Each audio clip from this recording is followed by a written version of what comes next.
If I would ask you about heroes of the late Western Roman Empire, you probably would say names like Stilicho, Constantius III, Flavius Aetius, or Majorian.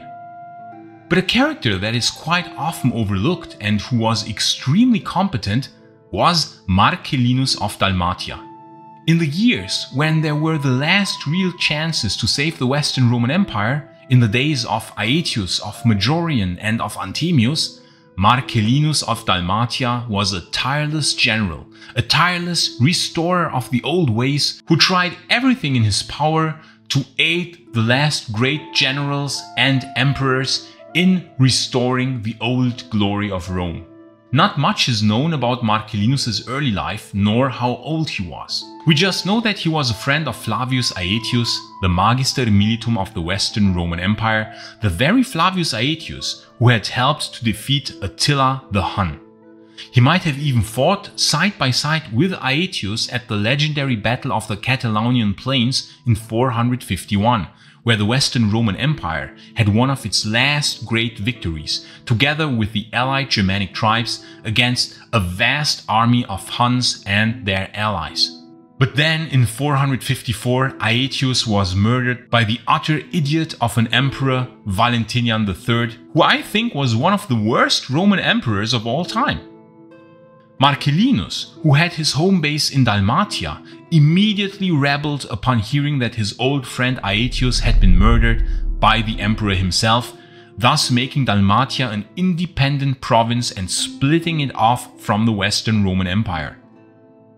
Marcellinus at that time had the title of Comes Rei Militaris, so he was a military commander in Dalmatia, commanding a loyal army there. The army was probably made up mostly by Hunnic or Ostrogothic foederati and native Illyrian Romans, who had been the backbone of the Roman army for hundreds of years. That is how he was able to defend his realm, and he also commanded a quite sizable fleet of ships, but more on that later. He most likely resided in the palace of Diocletian, which Diocletian had built in the early 300s AD as his place of retirement. Marcellinus was a devout pagan, which, contrary to intuition, even in those days was not quite uncommon, since it is believed that even then, a quite large portion of the Western Romans were still pagans at heart, but most of them did not openly reveal themselves as such. Most hid this fact and pretended to be Christians, while in reality they still followed the old cults. Marcellinus, however, was different in that he openly declared to be a follower of the old gods, and that made Dalmatia in those times a refuge for many pagans who flocked to Dalmatia, hearing that they could still practice their religion there freely as in the old times. Hence, it is quite symbolic that Marcellinus chose the place of Diocletian as his residence, since Diocletian was one of the last pagan emperors of Rome before Constantine then helped to push Christianity as the main religion, and thus later emperors were then Christian, except for Julian, of course. In Dalmatia, the old pagan temples were still open, even in the 450s and 460s, which I personally find beautiful to think of. One of the last pagan strongholds, a shining beacon of art and literature like in the old days. Marcellinus might even have been, in his younger years, a student at the Neoplatonic Academy of Proclus in Alexandria, and thus might have made the acquaintance of Anthemius, the later Western Roman emperor, and Messius Phoebus Severus, the later urban prefect of Rome. We don't know much about what Marcellinus did in the years between 454 and 457, but he returns back to the scene when our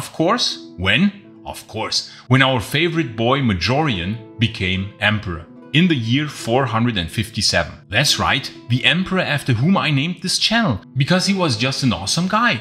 One just has to love Majorian. He planned on restoring the Western Roman Empire, and this is when Marcellinus prominently returned to the scene, helping Majorian in achieving his grand design, and once again Dalmatia became a part of the Western Roman Empire. And let me tell you, Marcellinus really did kick some serious ass, if I may say so. So while Majorian was campaigning on the mainland, defeating one Germanic tribe after another, the Burgundians, the Visigoths, the Suevi, Marcellinus was the naval backbone of the Western Empire, defeating the Vandals time and time again and reconquering Sicily and Sardinia for the Western Roman Empire, islands which had been partially conquered by the Vandals after the murders of Aetius and of Valentinian III in 454 and 455. Everything was going really well, everything looked nice, but then the unthinkable happened.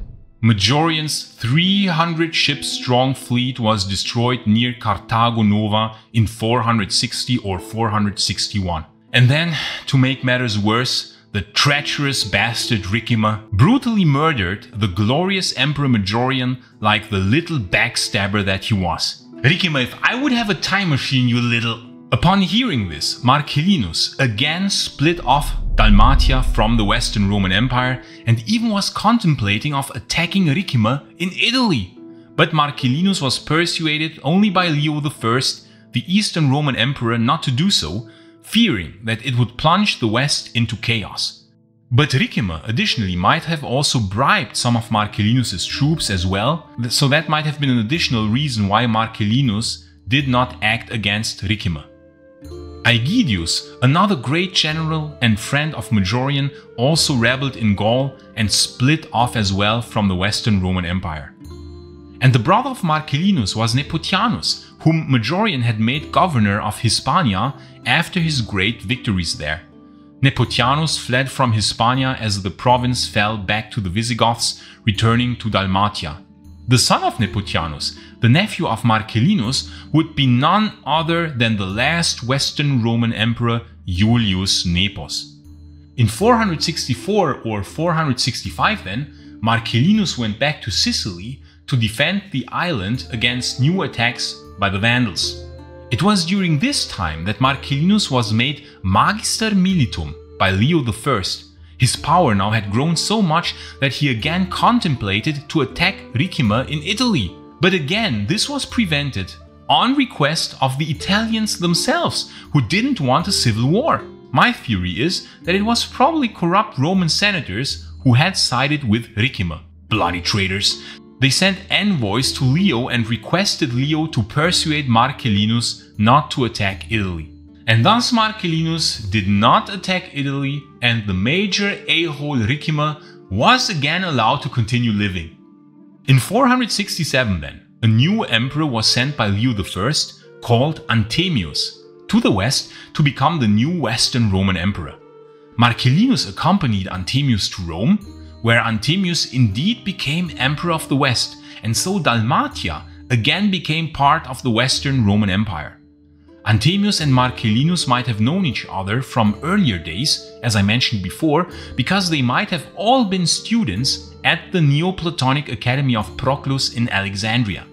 Anthemius made Marcellinus Patricius and Magister Militum, so that now suddenly the Western Roman Empire had two Magister Militums, Ricimer and Marcellinus.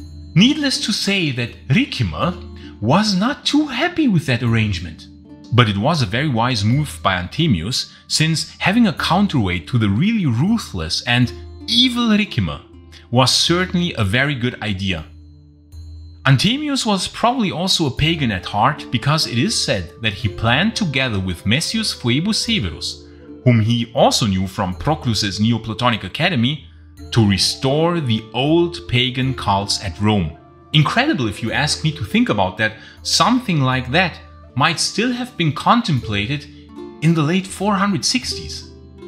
It was now in 467 that something happened that almost nobody knows about, but you are here on this channel because you, like me, we love late Roman history, and we love those obscure details that not many people know about.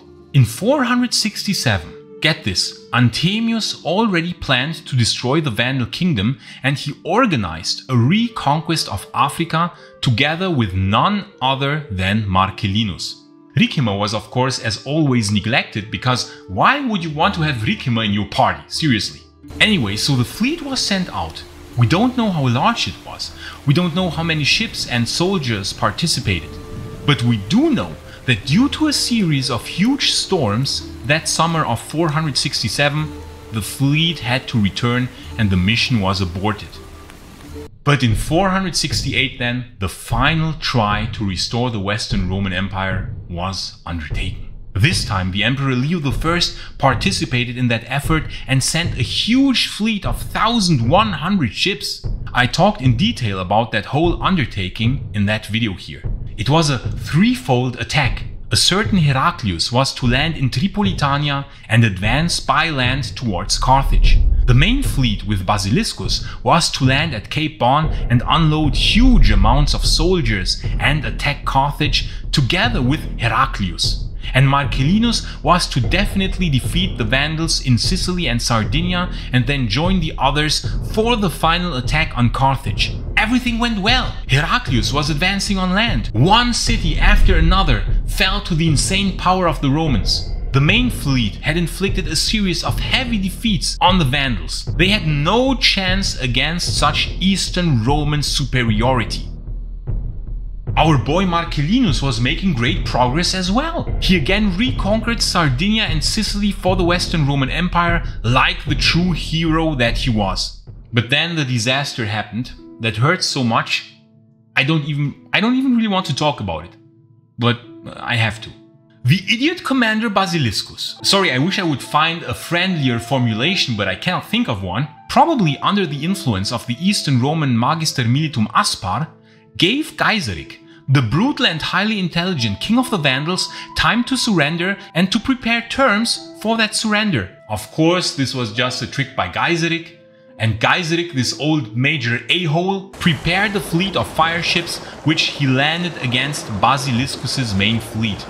Hundreds of Roman ships were destroyed and thousands of Romans died. The idiot Basiliscus retreated back to Constantinople. And crazy enough, this might not have even been the end of the whole undertaking, because Heraclius had made excellent progress on land. Tripolitania had been reconquered, and Marcellinus had reconquered Sicily and Sardinia. And so Marcellinus could have joined Heraclius, and with the remainder of Basiliscus's fleet, which still might have been a few hundred ships, a victory might still have been achieved. But what happened? What happened? Of course, what always happened when the Romans could have decisively won. Treachery. Good old Roman treachery. The same way that our legendary boy Aurelian had been treacherously murdered. The same way that our heroic boys Stilicho or Aetius or Majorian had been backstabbed. The same way our hero Marcellinus was brutally backstabbed and murdered by one of his own soldiers in the summer of 468 in Sicily. To this day, many historians suspect Ricimer behind that deed. And you know, it wouldn't surprise me if Ricimer really was behind that deed, okay? Because Marcellinus, after all, was the arch nemesis of Ricimer. He was the only guy that could have defeated Ricimer. But with the death of Marcellinus, the reconquest of Africa at Cape Bon failed. Heraclius retreated back to Constantinople, probably very bitter about how this all had unfolded, even though he had made great progress and everything had gone initially so well. But with Marcellinus' death, Western Rome lost its last great military defender, and therefore Anthemius also lost against Ricimer in the civil war that followed. Had Marcellinus lived, I think that Ricimer would have been defeated, but without Marcellinus, Anthemius had no capable general left, and so he died in 472 after Ricimer even went as far as to sack Rome itself, which just tells you what an incredible a-hole Ricimer was. Sorry, but this guy was the worst. And so just a few years after Marcellinus' death, it was over. And the death of Marcellinus, one of the great heroes of the late Western Roman Empire, is the reason why. Marcellinus truly was one of the greats. For me, he was on par with Stilicho, with Constantius III, with Aetius, with Majorian, and with Anthemius. Those were the great people who gave everything for the Western Roman Empire. And so therefore, our boy Marcellinus deserves to be remembered as well as one of the great heroes of the late Western Roman Empire. And please like and subscribe if you don't want to miss any future videos on the fascinating topic of the late Roman Empire. And please consider supporting this channel on Patreon or via a YouTube membership, because your support really is what makes this channel possible. You would have my utmost gratitude. And Maiorianus and Marcellinus probably would be proud as well. And I would especially like to thank our new Sol Invictus Patreons, Autari Drake and Byzantium Novum. Thank you so much, Autari Drake and Byzantium Novum, for supporting Maiorianus in such a generous way. Seriously people, I cannot thank you enough. Byzantium Novum, by the way, runs an interesting site, link in the description, in which they aim to restore the culture and civilization of the Byzantine Empire in form of a micronation. What an amazing idea! And I would also like to thank our new Augustus Patreon, John Altemüller. Thank you so much, John Altemüller, for your kind support. And I would of course like to thank everyone who is supporting Maiorianus in any form, be it through Patreon, through a YouTube membership, or through a PayPal donation. Thank you for supporting Maiorianus so that I can keep this a channel about late Roman history. And if you want to learn more about Maiorianus' Grand Reconquest, you can watch this video in the upper right corner. But if you want to learn more about why Ricimer was such an absolute a-hole, you can watch the other video in the lower right corner. I say thanks again to all friends of Roman history, gratias tibiago and bene valete.